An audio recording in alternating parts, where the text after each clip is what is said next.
Hello, everybody. Welcome back to another episode of The Guys Who Stare at Stats. Cade Kennedy with you here. It is Sunday afternoon again, and for once I'm not coming back from an OU game or sick, so we can actually do a proper AP poll instant reaction. And as you can see in the top four, no real surprises there. Georgia, Michigan, Ohio State, and Florida State. Those are the four you'd expect when you look at this thing. That's where everything should be. Georgia had a dominant win over Kentucky.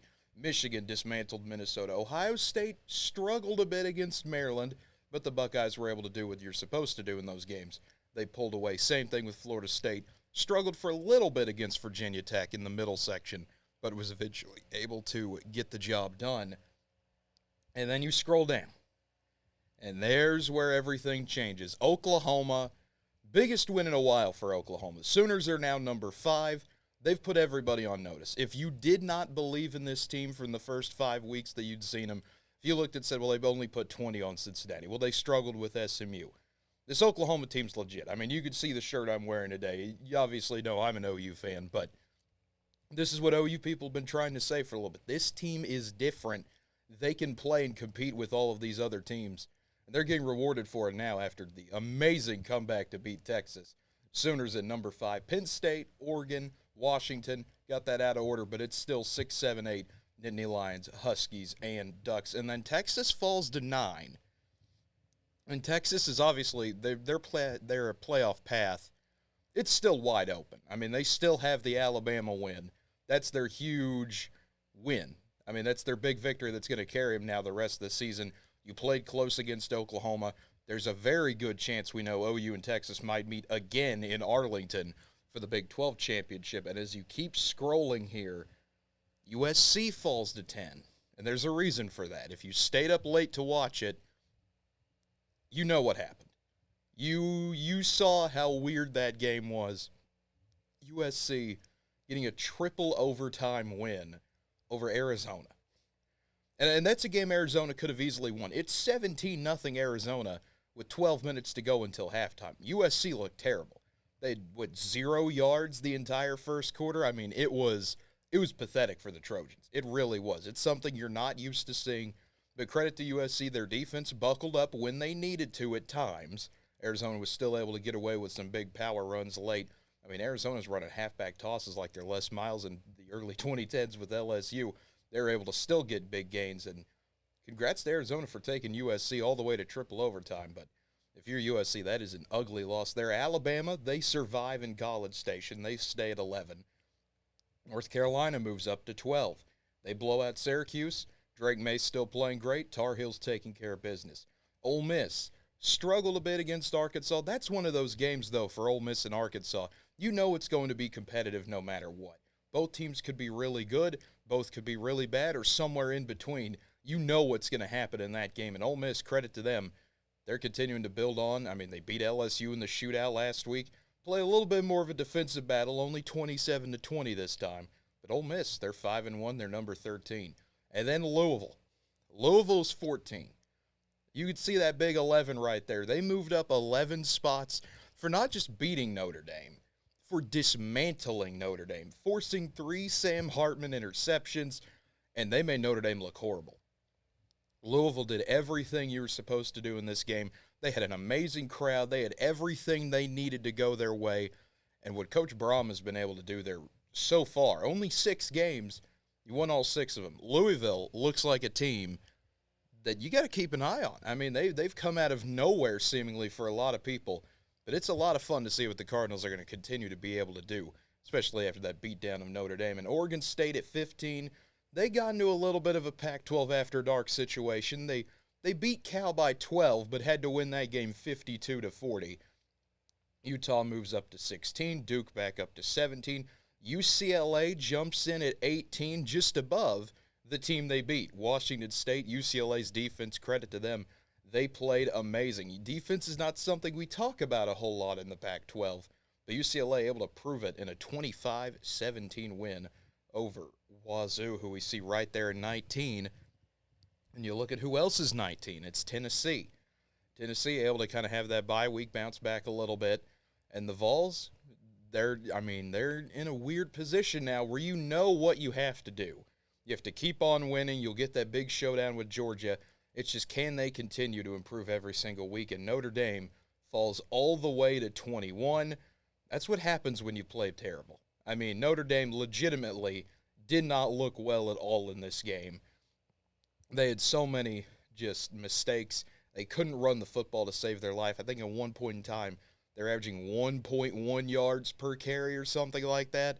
And Notre Dame kept running it. Like, I don't know what in the world you're doing there if you're Notre Dame, just continuing to run the ball into the teeth of the Louisville defense that's going to give you absolutely nothing. LSU, they move up a spot. They had their fun shootout in Columbia. LSU holding on to win one of the Battle of the Tigers there, 49-39. In a game that LSU, they did not look well. Missouri jumps up 22-7. It looks like LSU's going to get run out of the building.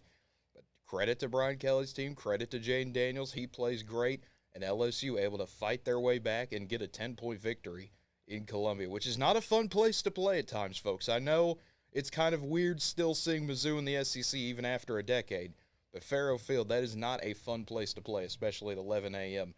Kansas, Jayhawks are ranked again. They blow out UCF 51-22. Kansas, as a team, nearly ran for 400 yards in that game. The Jayhawks, they're 5-1. Last time Kansas went 5-1 back-to-back years was when they went it from 07 to 09 in that 3-year span. So Kansas still continuing to play well. They were not just a one-off from last season.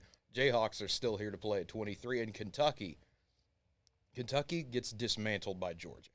And some of that you kind of felt was coming. Georgia played bad last week against Auburn.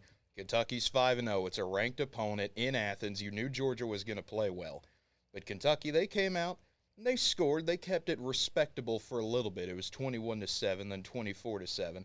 And then things just continued to go off the rails after it was 34-13. I mean, credit to what Coach Stoops has been doing at Kentucky, but that's not a game you're going to win playing Georgia in Athens right now. And the final team to talk about, which we'll talk about it more on Monday, obviously. We will have a Monday show. I promise there will be an episode on here tomorrow. Miami is 25, and I don't know how Miami is ranked. This feels like one of those Miami should be barred from rankings for a little bit, because if you've not seen what Miami did against Georgia Tech, it was one of the most ridiculous, dumb, stupid, idiotic things I've ever seen in a football game. I don't know what Coach Cristobal was thinking. I don't know what that staff was thinking. But Miami is up 20-17 with not even a minute left in the game. All Miami has to do is take a knee. Georgia Tech has no timeouts, and Miami just keeps running the ball. And everyone noticed that, hey, if you keep running the ball, if something weird happens, Georgia Tech will have an opportunity. And what does Miami do? They fumble the ball. Now, was the kid's elbow probably down? Yes. I think it personally probably was, but there's no angle that can confirm this. You know, you got to have indisputable video evidence. Georgia Tech takes the ball, goes right down the field and scores on a miracle in Miami of their own, and just a catastrophic game for Cristobal. I don't know what Miami's doing here. I don't know what they're doing in terms of that, because that's something Miami has apparently done every single year, every single game under Cristobal, I should say. It's something that you don't really think about until something bad happens. And that's exactly what finally happened. Miami loses a game that they had won by not doing something you were taught to do from the time you're in grade school as a football player. I don't get it. I get that Missouri fell out for losing. Wyoming's right there. Wyoming could be ranked over Miami. Wyoming's a feel-good story. They're 5-1. They beat Fresno State. They had their big game on national television.